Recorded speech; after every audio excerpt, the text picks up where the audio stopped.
Yo, episode 9, how to get into investment banking. So 3 things that we're going to talk about today is why did I get into investment banking and why do I think investment banking is such a great career. One is I actually wanted real deal experience. So now whether you think traditional sell-side advisory, so whether that's capital raises and other capital markets activities, traditional M&A work, and fortunately for me, I was in restructuring, so really getting exposed to how do restructuring processes work. The second thing is I did want to develop a really sound technical footing as well as a strong soft skills background. And when you think of a technical perspective, that just means, hey, having a strong understanding of finance and accounting, how do deals work, soup to nuts, whether that's going from receiving a sim and building out a model, building out an investment memo, a thesis, communicating that to your investment committee, or whether that means actually, when you're on the flip side, on the sell side, you're, hey, working with management to create the sim, doing the diligence to write about the industry, to create the financials, developing the company model.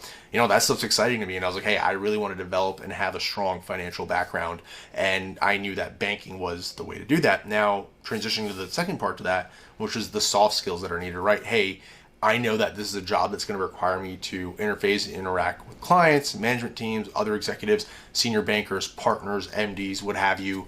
And you really have to be able to hold your own, right? What that means is being concise, communicating clearly, creating presentations that tell a story, right? That craft a narrative, that highlight, hey, why is this transaction accretive? Why does this transaction make sense, right? Really telling a story through a deck. And that is hard. That is not an easy skill, right? To take a blank canvas and creating a PowerPoint and putting in a story that makes sense as to, hey, why does this investment make sense? What are the returns? What are the risks? How do we mitigate things? Why does this deal make sense? So I realized that soft skill set was really important.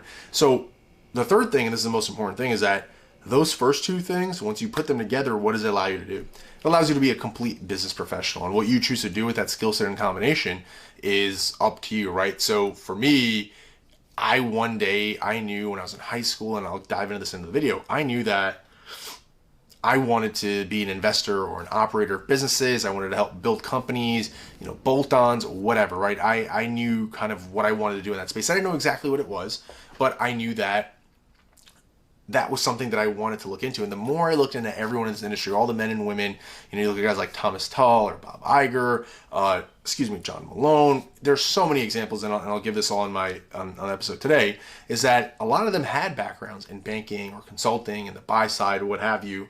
And I realized that what's the reasoning behind that, right? It's because, hey, you need to have deal chops. You need to understand, I'm not saying you need to know, yes, you have consultants, you have lawyers, and you have other people that get roped into things, but you need to understand the blocking and tackling that goes on. And then secondly, is you actually need to have the competency to go and do these things, right? And once you develop these skill sets, it's up to you how you utilize them, right? Some people might take these skill sets and be like, hey, I want to start my own company. I want to go work at a startup. I want to go work at a Fortune 500. I want to be a CEO, right? For me, it's like, hey, I want to take this skill set one day and go be an investor and invest into businesses, right? So that's why I decided to do investment banking. Those were the 3 reasons at a high level. But as we get into the episode, I will be kind of diving into detail as to kind of how those came to be and how you yourself can come up with kind of your own framework and realize, hey, I know I want to do investment banking, but why is it that I want to do it exactly? And then once you kind of have that euphoria moment, how it can help you with your networking, the research you can do to find roles, reach out to people, and better craft your story and narrative. So anyway, without further ado, let's dive into episode 9, guys. Huge ask. I have a lot of listeners on Spotify and SoundCloud, and a lot of you guys apparently listening to me on those platforms. A huge favor if you could go to howtogetintoinvestmentbanking.com and just put in your information, because that way you guys will also then get all this stuff emailed to you directly each and every single week. So again, just go to howtogetintoinvestmentbanking.com, put in your information, and that way you guys will get everything. And also, please make sure to smash the like button, subscribe. It definitely helps. It really actually does make a huge difference.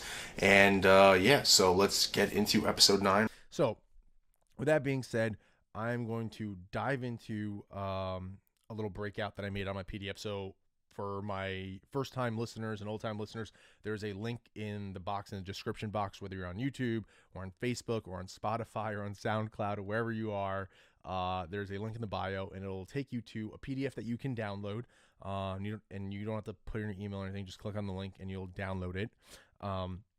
And that way you can keep up with me. And then I do have some things that I'd want you guys to do at the end of the episode, a little bit of homework to make sure that you guys stay focused. So anyway, with that being said, welcome to this episode of how to get into investment banking. Let's dive right in. Right. So guys, if we look at this slide and I orient you guys to the left right here, I'll make a little star. The first thing that I said was, hey, why do I want to work in banking? Right. And I talked about how the first thing that I wanted to do was I wanted to develop and get exposure, right, to certain types of deals and things that were happening. So the question is, it's like, hey, Sajin, how did you know that you wanted to do this stuff? How did you come across it and what have you? So I think the reality is that for me, I was lucky at a young age. I knew that I was interested in entertainment and media and entertainment. I loved movies. And that was something that I was really interested in. And as I started doing more research around folks like Thomas Tull, guys like Bob Iger, interesting, Thomas Tull, legendary pitchers, he worked in investment banking before he pivoted out and did other things in his career. So that's an example of like, hey, I got exposed to learning about someone who worked in banking and then leveraged that skill set to go and do something else. In this case, it's to create a film company. And I was like, all right, well, if I'm interested in making movies and media and entertainment, maybe getting into investment banking is a path that I need to pursue, right? But at the same time, I was looking at a bunch of other folks too, right? So you think about guys like Bob Iger rebuilding Disney and all the transformative acquisitions that he was doing. Or if you do more research into guys like Louis Bacon or Paul Tudor Jones or Henry Kravis, right?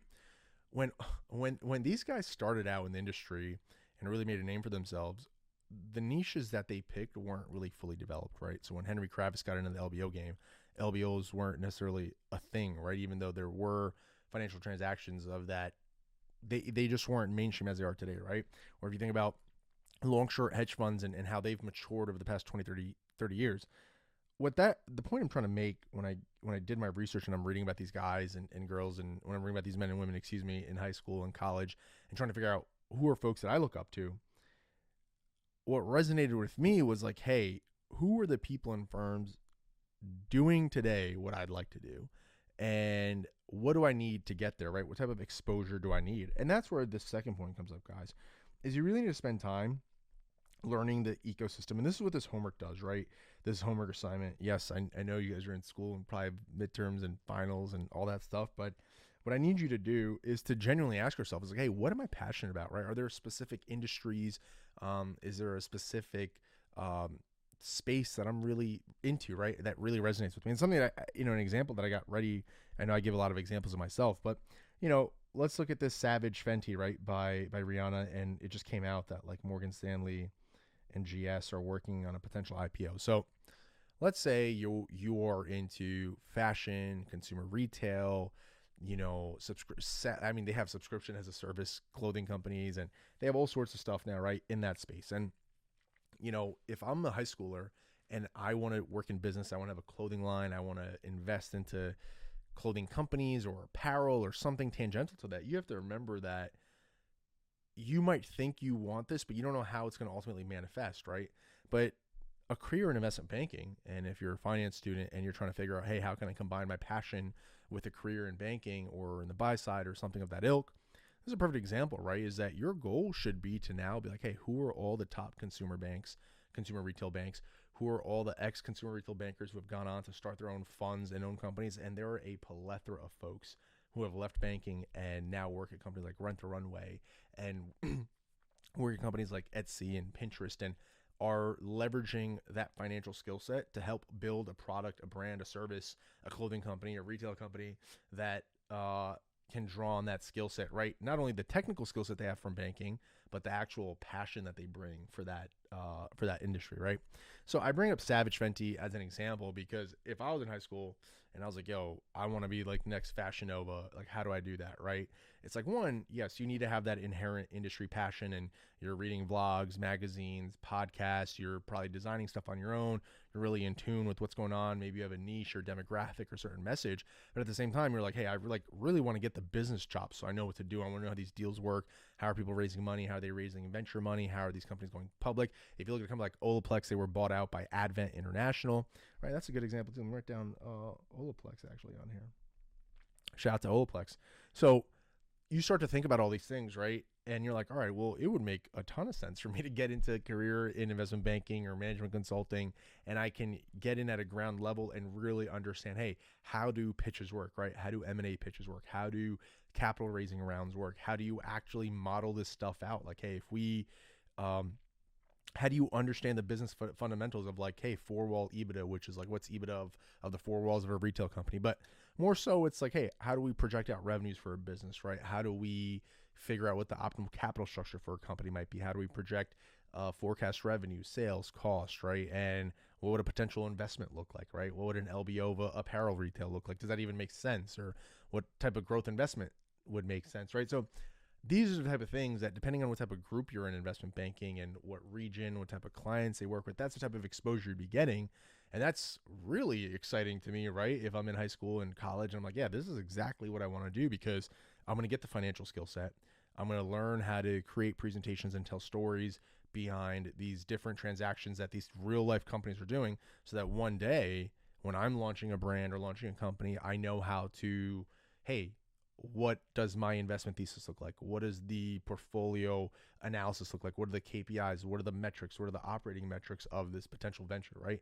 And you're just well positioned to do that, because ideally what happens is that, and now I'm going to pivot to my second point. So just to take a little bit of a pause here, guys, my first step right here was deal experience, right? That was number one. And then kind of touched on the second part, which was soft skills and technicals.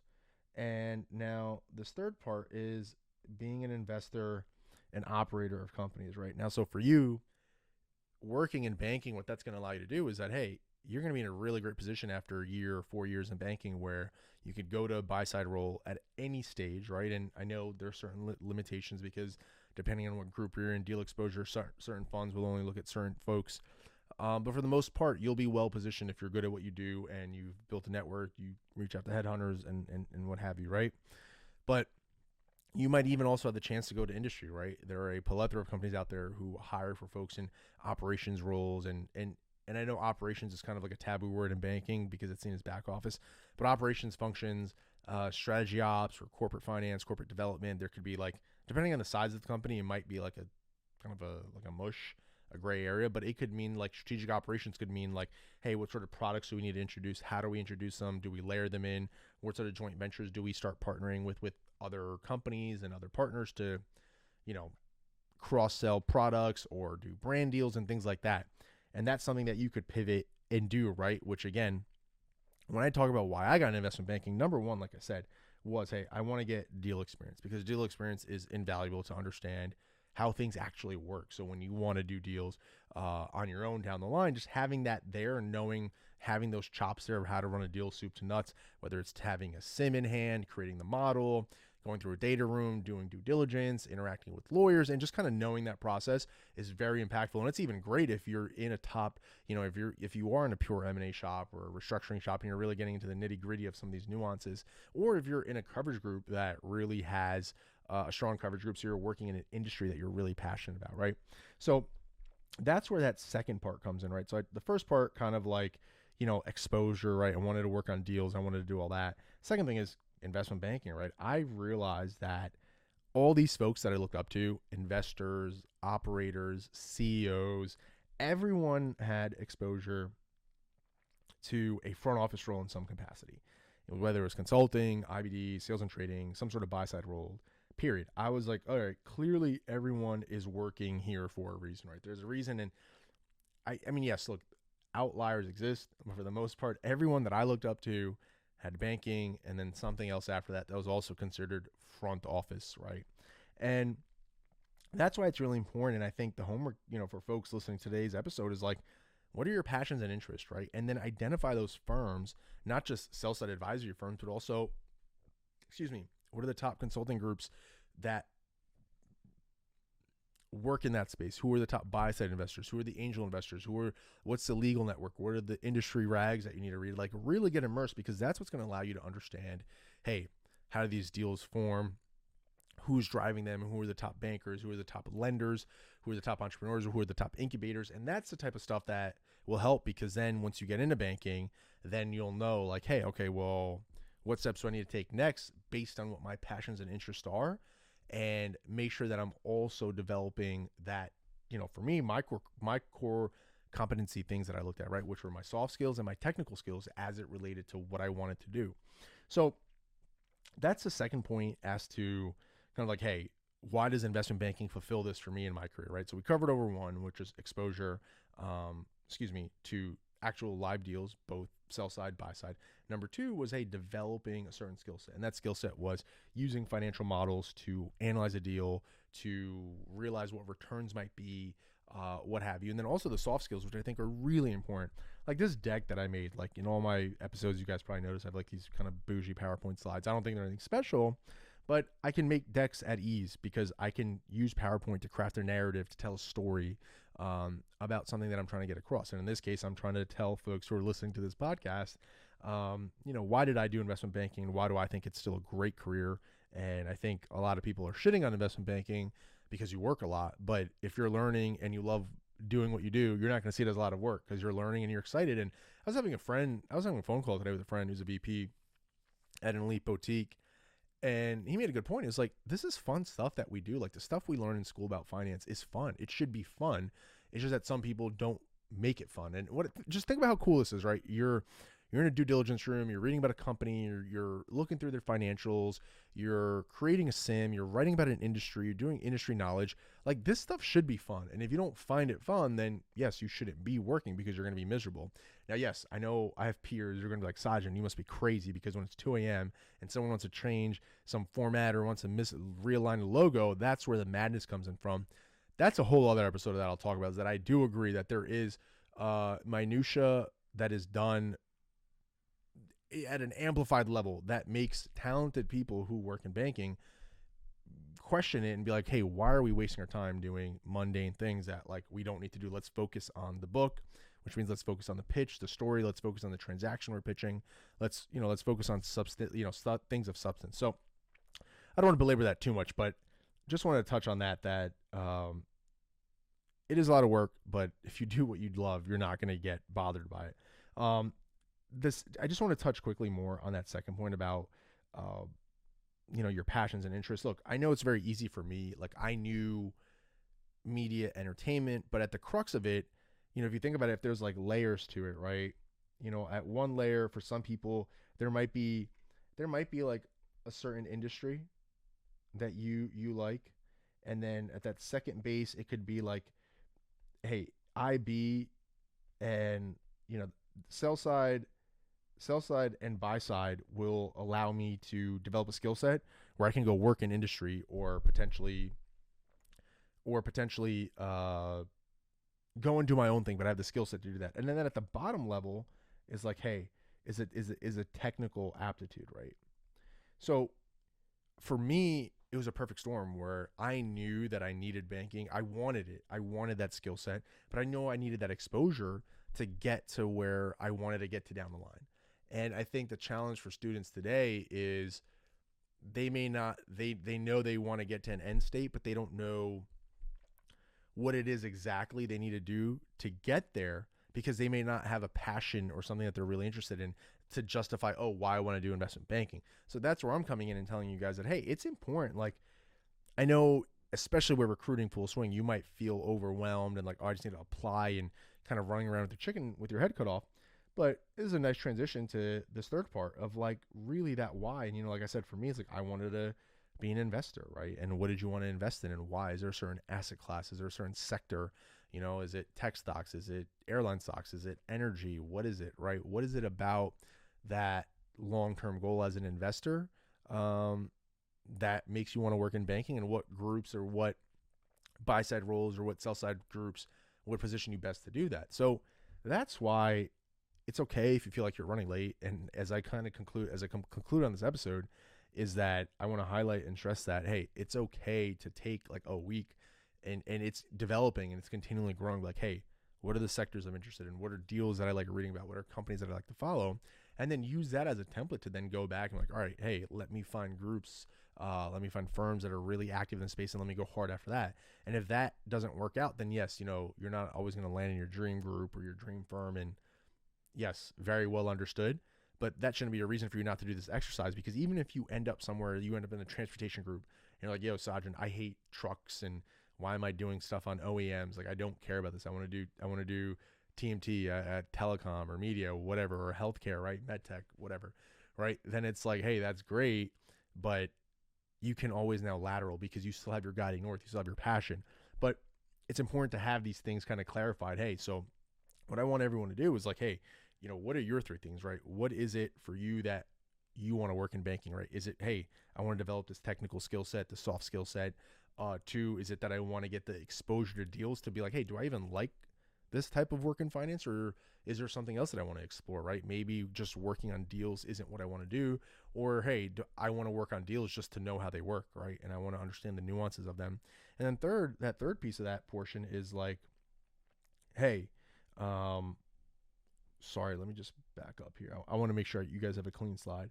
Is that the third thing is that how do those first 2 points impact what my long-term vision is, right? So you can, at this point, I'm sorry, if you're in college, you do need to start thinking about, and I'm not saying you need a definitive answer, but having some sort of, like they say pot at the end of the rainbow, but having something at the end where you're excited about, of like, hey, I want to be a CEO, I want to be an investor, I want to work at a growth fund, I want to manage influencers, whatever it is, like what is that end state and what sort of skill sets, work experience, soft skills, technical skills will you need to help you be successful at that, right?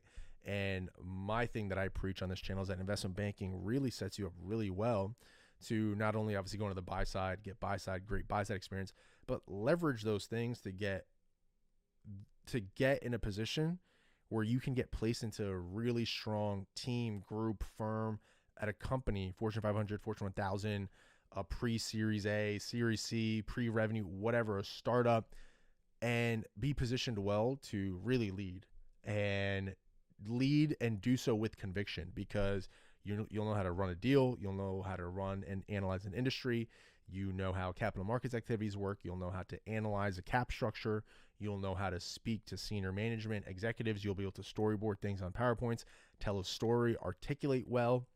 And these are really important skill sets that you can now then bring to your own startup, to your own idea, to a startup, and whatever it is that you want to do. So I want to make sure that, like I said, that is the homework today, and I have it in right here. Figure this out.